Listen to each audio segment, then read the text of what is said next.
Yo, comment ils vont? Nouvelle vidéo sur l'actualité du MotoGP. Au sommaire, on va avoir pour commencer des livrets. On a déjà eu 3 présentations de moto de 2026. On parlera ensuite très rapidement d'un changement de sponsor et puis ensuite d'un changement du point de vue du règlement. Nous verrons pour avant-dernier sujet les propos de Davide Brivio sur le MotoGP et on terminera cette vidéo par un sujet qui concerne Yamaha, le V4 de Yamaha précisément, avec des propos de Marco Melandri. On démarre donc avec ces présentations de livrets 2026 et tout d'abord on a le team Aprilia Usine. Vous avez donc cette photo qui vous permet de voir la livrée de la saison 2026 en dessous et au-dessus la livrée de la saison 2025. Vous pouvez donc directement comparer. Bon, d'un point de vue général, pas de grands changements, un petit peu moins de rouge en haut du carénage pour la livrée de cette saison. On voit aussi l'apparition du lion à côté du nom Aprilia, à droite et à gauche, au milieu donc du carénage. Je trouve cette nouvelle livrée plus belle, franchement, je suis assez content. Maintenant, j'aimerais un peu plus de changement d'un point de vue général, mais voilà, assez satisfait.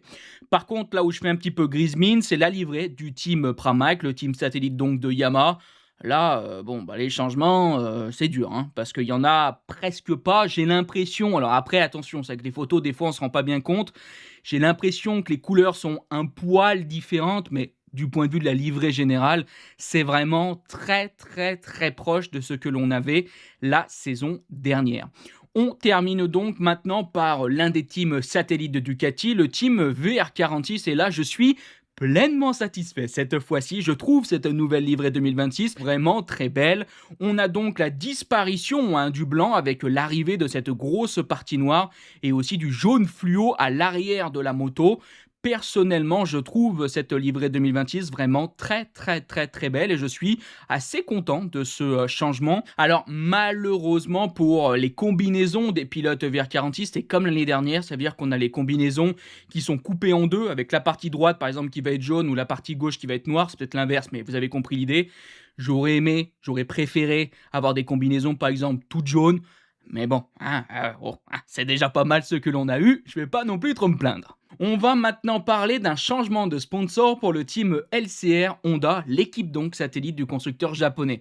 Rappelez-vous, pendant de nombreuses années, Honda a fait une branche donc du team LCR, le team LCR Idemitsu, afin d'essayer de faire monter des pilotes asiatiques en MotoGP.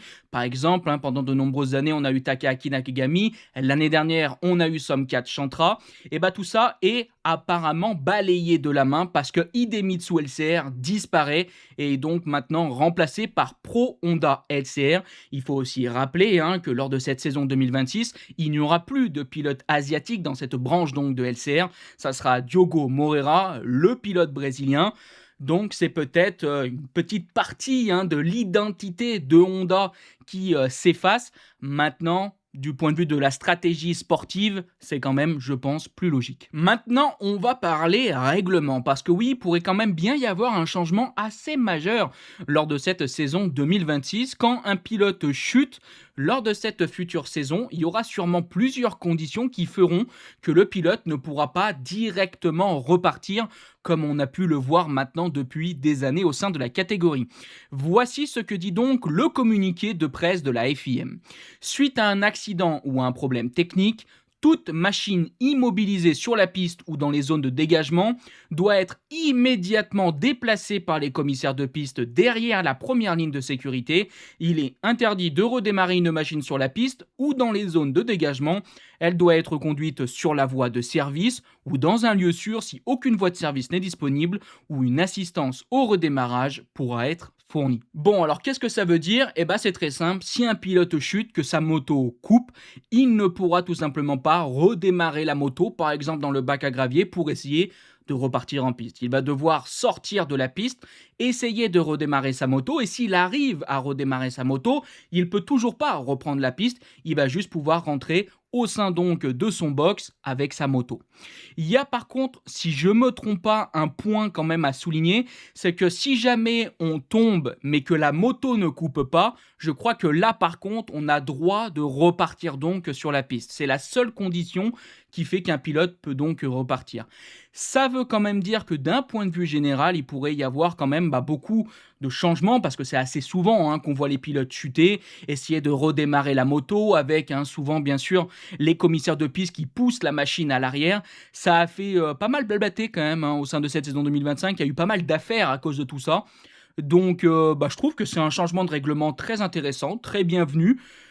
Bon, à voir comment ça s'appliquera au cours de cette saison 2026. Bref, on passe donc maintenant à un autre sujet. On va parler des propos de Davide Brivio qui, justement, discute un petit peu de ce que doit être le MotoGP à l'avenir. Il parle bien évidemment de marketing, de divertissement, du rachat de Liberty Media. Un sujet donc croustillant. Disons que l'aspect sportif est satisfaisant. Il peut toujours être amélioré, mais il est satisfaisant.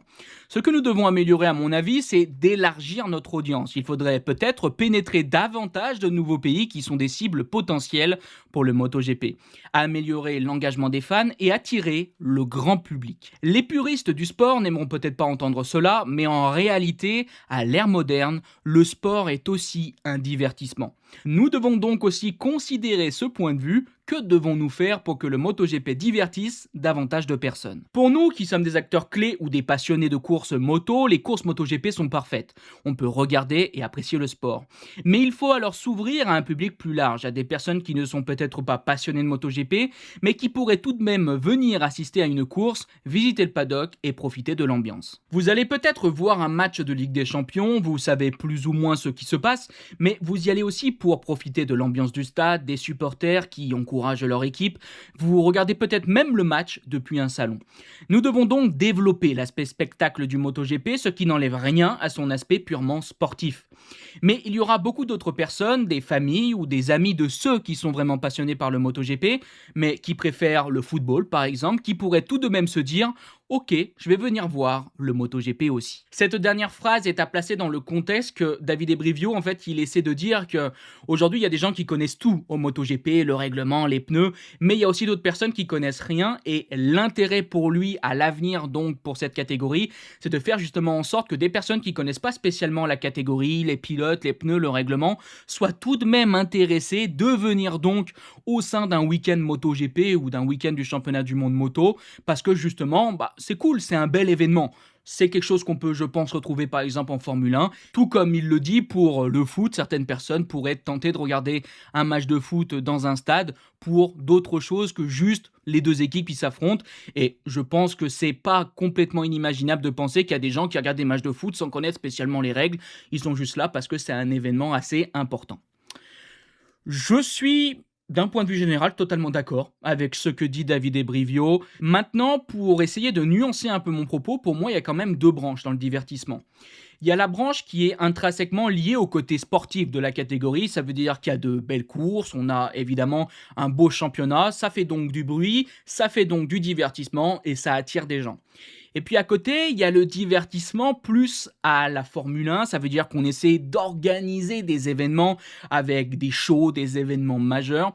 Je suis pas totalement contre ça, mais il y a un petit peu le warning quand même qui clignote.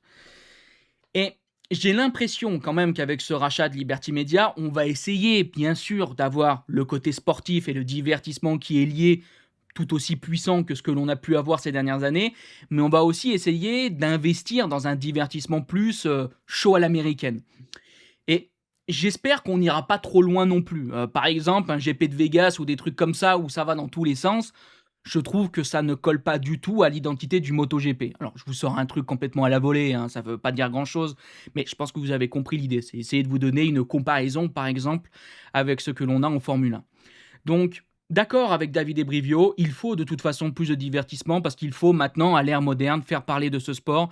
Ça marche aussi d'une certaine manière avec des films, des séries, avec les réseaux sociaux. C'est l'ère moderne, c'est logique, mais je pense que le MotoGP, c'est aussi une identité qui lui est propre et j'espère, et ça on l'a déjà souvent dit, que justement Liberty Media va comprendre ça et surtout respecter cela. Ça va être évidemment tout la grande difficulté de ce rachat. Nous allons maintenant passer au tout dernier sujet de cette vidéo et on va parler un peu de Yamaha avec son V4. Récemment, Marco Melandri a fait des propos assez intéressants et il se pose la question si Yamaha ne serait pas en train de bluffer justement avec son tout nouveau moteur. L'Italien a donc déclaré: « Il me semble que tous les pilotes Yamaha se plaignent de la nouvelle moto. D'après leurs déclarations, je ne les ai pas vus vraiment enthousiastes à propos de la nouvelle M1. Et sur la piste, je m'attendais à mieux au niveau du moteur. » Mais il déclare: « Je me demande donc si Yamaha bluffe ou non. » Je dis cela car le mécontentement des pilotes contraste avec les propos de Dovizioso qui me semblent proactifs et optimistes. Et justement, il dit, cela dit, je préfère faire confiance à Andrea, car c'est lui qui développe la moto et qui maîtrise parfaitement la situation. Alors si on creuse un petit peu, on apprend qu'il y a eu un entretien entre Dovizioso et Jorge Lorenzo et on a parlé donc de Yamaha et apparemment Yamaha serait même extrêmement satisfait de la direction prise par le V4. Du point de vue des pilotes, il y a aussi un autre pilote qui a été content pour ses débuts, c'est bien sûr Toprak qui a dit que ses sensations étaient tout sauf négatives. Bon, alors, encore une fois, on va se faire des théories. Aïe aïe aïe, je me frotte les mains, j'aime bien ça. Je rigole, on va faire quand même assez vite parce qu'on a déjà tellement parlé de ce V4. Mais est-ce que vous pensez, n'hésitez pas à me le dire donc en commentaire, est-ce que vous pensez que Yamaha véritablement bluffe avec son nouveau moteur V4, qu'on essaie de cacher des choses ou peut-être même de dire aux pilotes: « Oh les gars, vous dites pas trop de positif pour qu'en 2026 on tape très fort et qu'on surprenne tout le monde ?» On va dire quelque chose tout de suite. Bien sûr qu'un constructeur, quand il apporte des nouveautés majeures, il ne veut pas spécialement les montrer à tout le monde. On essaie de garder un petit peu des choses sous la main. On essaie de garder justement des choses un petit peu dans l'ombre. C'est logique. Maintenant, du point de vue de la situation de Yamaha, je vois pas trop l'intérêt de dire à tout le monde: « Oh les gars, ne dites surtout pas du bien du moteur V4 ». Ça me paraît quand même assez étonnant. Surtout que Melandri parle de Dovizioso qui développe ce V4, c'est vrai, mais il y a aussi un autre pilote qui l'a pas mal développé ce V4, c'est le pilote Augusto Fernandez. Et rappelez-vous, dans une précédente vidéo, on en avait parlé, les propos d'Augusto Fernandez sur le V4, attention, ils sont pas complètement négatifs, mais bon, lui aussi, il se posait quand même des questions et il avait des interrogations sur cette nouvelle machine. Donc peut-être que Dovizioso est assez positif et c'est vrai qu'il travaille au développement de cette moto, mais il y a aussi d'autres pilotes qui travaillent au développement de cette machine et eux aussi, à l'image par exemple d'un Fabio Quartararo, ne sont pas non plus extrêmement positifs. Alors, dans la finalité, qui c'est qui a véritablement raison? On ne sait pas vraiment, c'est le temps qui nous le dira, on verra au cours de cette saison 2026. Mais bon, moi, j'ai pas vraiment l'impression qu'on bluffe. J'ai l'impression juste que par contre, Yamaha on a encore un petit peu sous le coude. Rappelez-vous les déclarations, par exemple, d'Augusto Fernandez qui disait que Yamaha ne mettait pas toute la puissance. Et si je me trompe pas, lors des tests de Valence à la fin de la saison, on n'avait toujours pas mis toute la puissance sur le moteur V4 de cette nouvelle Yamaha. Et il va donc falloir voir si ces choses sous le coude vont permettre à Yamaha de gagner significativement lors donc de ce début de saison 2026. On aura là quand même assez rapidement les tests sur le circuit de Sepang.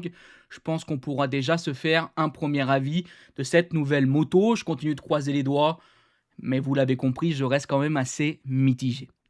Bon, voilà, on est donc arrivé à la fin de cette vidéo. J'espère qu'elle vous a plu. Et si elle vous a plu, n'hésitez pas à la liker, partager, commenter. On se donne donc rendez-vous dans quelques jours. Je vous dis bye bye les potes. Ciao.